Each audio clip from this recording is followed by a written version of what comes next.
கடந்த 2024 பாராளுமன்ற தேர்தலின் போது தமிழ்நாடு பாஜக மாநில தலைவராக கெத்தாக கோயம்புத்தூர் தொகுதியில் ஆடு அண்ணாமலை போட்டியிட்டார். அப்போ அவர் போட்டியிட்ட போது எதிர்க்கட்சியான திமுகவின் மீது மிக கடுமையான விமர்சனங்களை சொல்லிக் கொண்டிருந்தார். திமுக இங்கே டெபாசிட்டாவது வாங்குதா பாருங்க அப்படின்னு சொல்லிட்டு அண்ணாமலை ஆதரவாளர்கள் எல்லாம் சமூக வலைதளங்களில் கூவிக்கொண்டிருந்தார்கள்.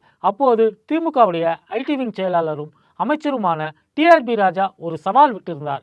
கண்டிப்பாக ஆடு அண்ணாமலை தோக்க போகிறார். ஆடு அண்ணாமலை தோற்றதுமே என்கிட்ட கேட்ட எல்லாருக்குமே நான் மட்டன் பிரியாணி செஞ்சு போடுறேன் அப்படின்னு சொல்லிட்டு ஒரு சவால் விட்டிருந்தார். அவர் சவால் விட்டதை போலவே ஆடு அண்ணாமலை கிட்டத்தட்ட 1 லட்சம் வாக்குகள் வித்தியாசத்தில் 10% வாக்குகள் வித்தியாசத்தில் கோயம்புத்தூரில் திமுக வேட்பாளரிடம் தோற்று போனார். தோற்று போனதற்கு பிறகு எல்லாரும் டிஆர்பி ராஜா கிட்ட பிரியாணி கேட்டாங்க. முடிஞ்ச வரைக்கும் அவர் எல்லாருக்கும் நேரடியாக பிரியாணி செஞ்சு போட்டார். அப்படி இல்லாமல் பல்வேறு ஊர்களில் இருந்தும் கூட திமுகவினர் அண்ணா எங்களுக்கெல்லாம் பிரியாணி இல்லையான்னு கேட்டப்போ அவர் ஸ்விக்கியில் ஆர்டர் போட்டு எல்லாருக்கும் பிரியாணி கொடுத்தாரு. அப்படி ஒரு சுவையான சம்பவம் கடந்த தேர்தலில் நடந்தது. அது போன்ற ஒரு சுவையான சம்பவம் இந்த தேர்தலில் நடைபெறுவதற்கு வாய்ப்பு இருக்கிறதா அப்படின்னு பார்த்தா, இந்த முறை ஆடு அண்ணாமலையை பாஜகவே பிரியாணி போடுகிறது, அமித்ஷாவே பிரியாணி போடுகிறார் என்பதுதான் சுவையான ஒரு தகவலாக இருக்கிறது. Welcome to news roast.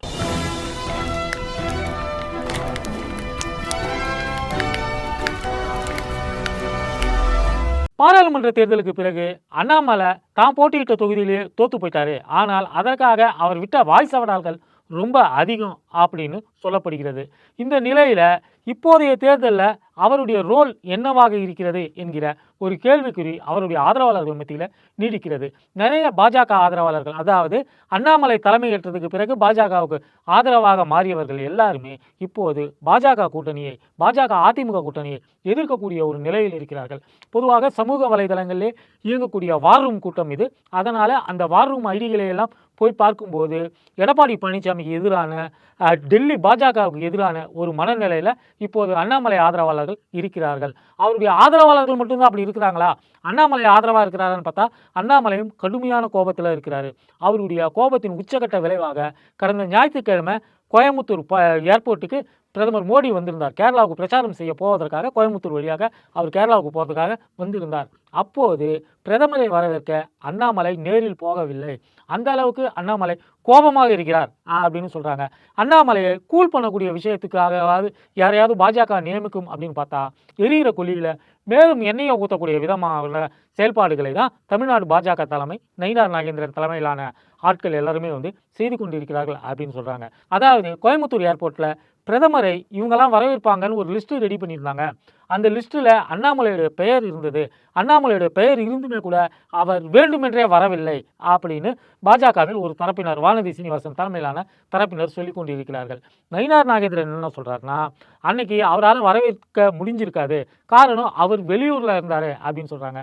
உண்மையை சொல்லப்போனால் அன்னைக்கு கோயம்புத்தூரில் தான் அண்ணாமலை இருந்திருக்கிறார். அண்ணாமலை தன்னுடைய ஆதரவாளர்களிடம் என்ன சொல்லியிருக்காருன்னா, அங்கே போயிருந்தா, ஏர்போர்ட்டுக்கு போயிருந்தா நான் அசிங்கம் தான் பட்டிருப்பேன். ஏன்னா பிரதமரை அவர் விமானத்தில், தனி விமானத்தில் இறங்கும்போது யார் யார் சந்திக்க வேண்டும்னு ஒரு பட்டியலை ஏற்கனவே பிரதமர் அலுவலகத்துக்கு கொடுத்துருக்காங்க.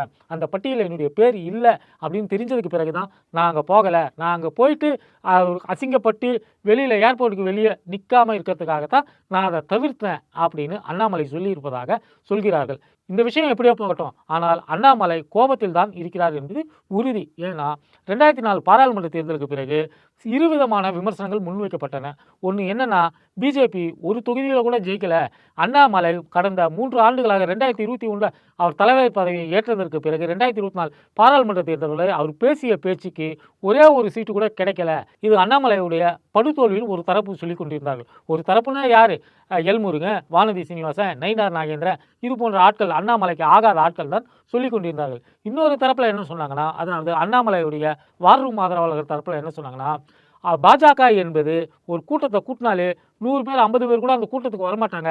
ஆனால் அண்ணாமலை தலைவரானதுக்கு பிறகு ஒரு 500-600 பேர் ஒவ்வொரு கூட்டத்துக்கும் வர ஆரம்பித்திருக்கிறார்கள்.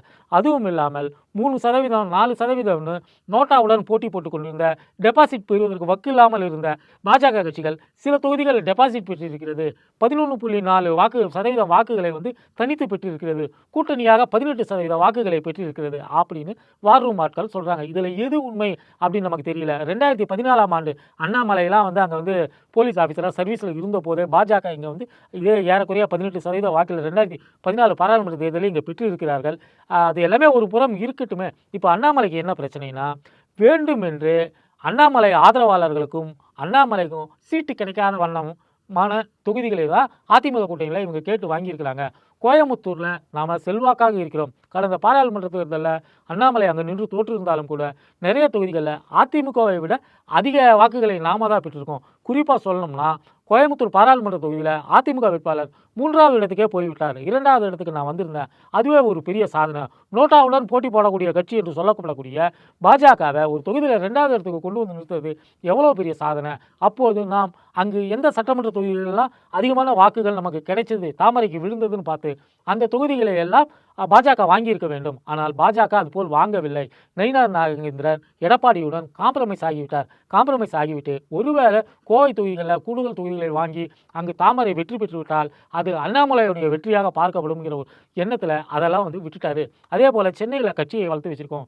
சென்னையில் வந்து நாம் வெற்றி பெறுவதற்கு வாய்ப்புரிய தொகுதிகளை எல்லாம் வேண்டுமென்றே நயினார் நாகேந்திரன் அதிமுகவுக்கு விட்டு கொடுத்து விட்டார். சென்னையிலேயும் ஒரு தொகுதி தான், கோயம்புத்தூர்லேயும் ஒரு தொகுதி தான். மீதி கிடைத்திருக்கக்கூடிய தொகுதிகள் எல்லாமே பார்த்தீங்கன்னா சில தலைவர்கள், நயினார் நாகேந்திரனுக்கு ஆதரவாக இருக்கக்கூடிய தலைவர்கள், அவர்கள் போட்டியிடுவதற்கு ஏதுவான தொகுதிகளை தான் வாங்கி இருக்கிறார்களே தவிர்த்து பாஜக வளர்வதற்கான வாய்ப்பு இருக்கக்கூடிய இடங்கள் எல்லாம் வந்து அவர்கள் தங்களுடைய தொகுதியை, தங்களுடைய வாக்குகளை வந்து அதிமுகவுக்கு தாரை வார்த்து கொடுத்திருக்கிறார்கள் அப்படின்னு சொல்லிட்டு அண்ணாமலை ஆதரவாளர்கள் சொல்கிறார்கள். குறிப்பாக அண்ணாமலை போட்டியிடுவதற்கு விருப்பமாக இருந்தார்.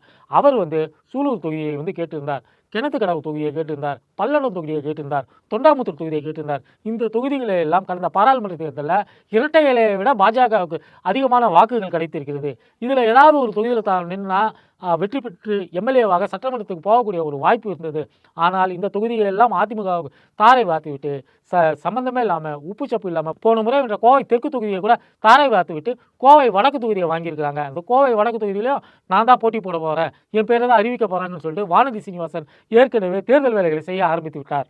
இப்போ போய் கேட்டோம்னா வேணும்னா கோவை வடக்கு பார்த்துக்கலாமா அப்படிங்கிற மாதிரி தான் வெற்றி பெற வாய்ப்பில்லாத கோவை வடக்கில் வேணும்னா போட்டி போட்டுக்க, அதுவும் கூட நிச்சயம் இல்லை, டெல்லியில் போய் கேட்டு சீட்டை கேட்டு வாங்கிக்க அப்படிங்கிற மாதிரி தன்னை அவமானப்படுத்துவதாக அண்ணாமலை அவருடைய ஆதரவாளர்களிடம் சொல்லிக் கொண்டிருக்கிறார். அவருடைய ஆதரவாளர்கள் இதையெல்லாம் ஆங்காங்கே சின்ன சின்ன ரகசியங்களாக ட்விட்டரில், ஃபேஸ்புக்கிலலாம் வந்து எழுதி கொண்டிருக்கிறார்கள். இடையில கடைசி கட்ட முயற்சியாக வேறு சில தொகுதிகளை மாற்றிக் கொடுப்பதற்கு ஏதுவாக இவர் வந்து டெல்லிக்கே போயிட்டு பியூஷ் கோயலிடம் கூட போய் பேசியிருக்கிறாரு. பியூஷ் கோயல் இது மாதிரி அண்ணாமலை வந்து பேசிக்கிட்டு இருக்கிறாரு, நமக்கு ஆதரவான தொகுதிகளை அங்கே வாங்கலை, அவர் நிற்கக்கூடிய தொகுதிகளை கூட அதிமுக கொடுக்க மறுக்குதுன்னுலாம் சொல்கிறாருன்னு சொல்லிட்டு அமித்ஷாவிடம் போய் சொல்லும்போது அண்ணாமலை ஒரு திருட்டு பைய, அண்ணாமலை பேச்சை கேட்காத அப்படின்னு பியூஷ் கோயலுக்கு அமித்ஷா ரொம்ப கண்டிப்பான ஒரு கட்டளையை இட்டு விட்டதாக சொல்கிறார்கள். இருந்தாலும் கூட பியூஷ் கோயலுக்கு ஓரளவுக்கு நிலவரம் புரிந்திருக்கிறது. அதனால தான் அவர் வந்து நேற்று வந்தப்போ கூட கமலாலயத்தில் டிஸ்கஷன் செய்யும்போது கூட எப்படி வெற்றி வாய்ப்பு இருக்கக்கூடிய நாம் பாராளுமன்ற தேர்தலில் 2வது இடத்துக்கு வந்த அசம்பிளி கான்ஸ்டிடியூன்சிலாம் கூட நீங்கள் அசால்ட்டாக அதிமுகவுக்கு விட்டு கொடுத்துருக்கீங்க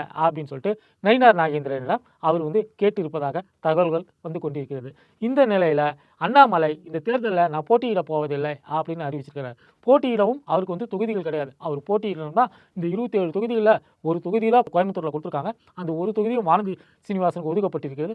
அவர் தென் மாவட்டங்கள் ஏதாவது ஒரு தொகுதியிலையோ கன்னியாகுமரியிலையோ போய் போட்டியிடணும், என்னுடைய ஹோம் கிரவுண்ட் கிடையாது, என்னுடைய பிளே கிரவுண்ட் கிடையாது, அங்கே போய் நான் எப்படி விளையாடுறது அப்படின்னு அண்ணாமலை சொல்லியிருப்பதாக சொல்கிறார்கள். அப்படி உங்களுக்கு அங்கெல்லாம் விளையாட சம்மந்தம் இல்லைனா நீ விளையாட்டுக்கே வராத அப்படின்னு சொல்லிட்டு நயினார் நாகேந்திரன் சொல்லியிருக்கார். இது அண்ணாமலைக்கு மட்டும் இல்லை, அண்ணாமலையை நம்பி இருந்த அவருடைய ஆதரவாளர்கள் சில பேர் வந்து தேர்தலில் போட்டியிடுவதற்கு வாய்ப்பு கேட்டிருக்கிறார்கள். உதாரணத்துக்கு அண்ணாமலை கூட நிழல் மாதிரி இருந்த கருநாகராஜன் நீண்ட காலமாக பாஜகவில் அண்ணாமலை சேருவதற்கு முன்பிருந்தே இருந்து கொண்டிருக்கிறார். இப்போவும் வந்து அவர் அண்ணாமலையோட ஆதரவாளராக இருக்கிறார். அவருக்கு இந்த முறை சீட்டு கண்டிப்பாக கொடுத்தே ஆக வேண்டும் என்கிற ஒரு நிலை வரும்போது அவர் விரும்பிய தொகுதிகளை எல்லாம் அதிமுகவுக்கு தார வாத்துட்டாங்க. அதுவும் இல்லாமல் வேறு ஏதாவது ஒரு தொகுதியை அவர் கேட்டு வாங்கிடுவாரோ அப்படிங்கிற ஒரு அச்சத்தில் பாஜகவுடைய மாவட்ட மகளிர் அணி தலைவி ஒருவர் அவர் பாலியல் பலாத்காரம் செய்தார்னு சொல்லிட்டு ஒரு புகாரை மோடிக்கே அனுப்பிச்சு வச்சிருக்கிறாங்க. மோடிக்கு அனுப்பிச்சு வச்சதோடு இல்லாமல் அங்கிருந்து டெல்லி மேலிடத்திலிருந்து குறிப்பாக அமித்ஷாவுடைய அறிவுறுத்தலின் பேரில் அந்த பெண்மணிக்கு சென்னை கமிஷனர் ஆஃபீஸில் ஒரு புகாரை கருநாகராஜன் மீது கொடுங்க, காவல்துறை ஆகட்டும், கருநாகராஜன் ஆகட்டும், நீங்கள் ஆகட்டும், இந்த பிரச்சனையை நீங்களே பார்த்துங்க, யாரையும் நாங்கள் வந்து காப்பாற்றுற ஐடியாவில் இல்லை, அண்ணாமலை ஆதரவாளர் தான் நாங்கள் காப்பாற்றி விட்ருவோமா, அந்த ஆளை வந்து சட்டப்படி இந்த பிரச்சனையை பார்த்துக்க சொல்லுங்கள் அப்படிங்கிற மாதிரி கையை கழுவி விட்டாங்க அப்படின்னு சொல்கிறாங்க. இது போல் அண்ணாமலைக்கும் இப்போது பாஜகவில் மரியாதை இல்லை, அண்ணாமலையுடைய ஆதரவாளர்களும் ஏதாவது பாலியல் வழக்கில் உள்ள தள்ளி அந்த பாலியல் வழக்கை காரணமாக காட்டி சீட்டு மறுக்கலாம் அப்படிங்கிற ஒரு நிலையை நயினார் நாகேந்திரன் எடுத்திருக்கிறார். ஊருக்கெல்லாம் ஹனி ட்ராப்பிங் வச்சு அவர்களை எல்லாம் ஒதுக்கி தள்ளி கோலாகலமாக ஏகபோக ராஜாவாக வலம் வந்து கொண்டிருந்தார் அண்ணாமலை. இன்னைக்கு அந்த அண்ணாமலையும் ஒதுக்கப்பட்டிருக்கிறார். அண்ணாமலையுடைய ஆதரவாளர்களும் இருக்கிற இடம் தெரியாமல் இருக்கிறாங்க. அப்படிங்கிறத பார்க்கும்போது, அண்ணாமலையை பார்க்கும்போது நமக்கே ரத்த கண்ணீர் வரக்கூடிய அளவுக்கு தான் நிலவரம் இருக்கிறது. வீடியோ பார்த்தவங்க லைக் பண்ணுங்கள், ஷேர் பண்ணுங்கள், கமெண்ட் பண்ணுங்கள். இதுவரை நம்ம சேனலை சப்ஸ்கிரைப் பண்ணாதவங்க மறக்காமல் சப்ஸ்கிரைப் பண்ணுங்கள்.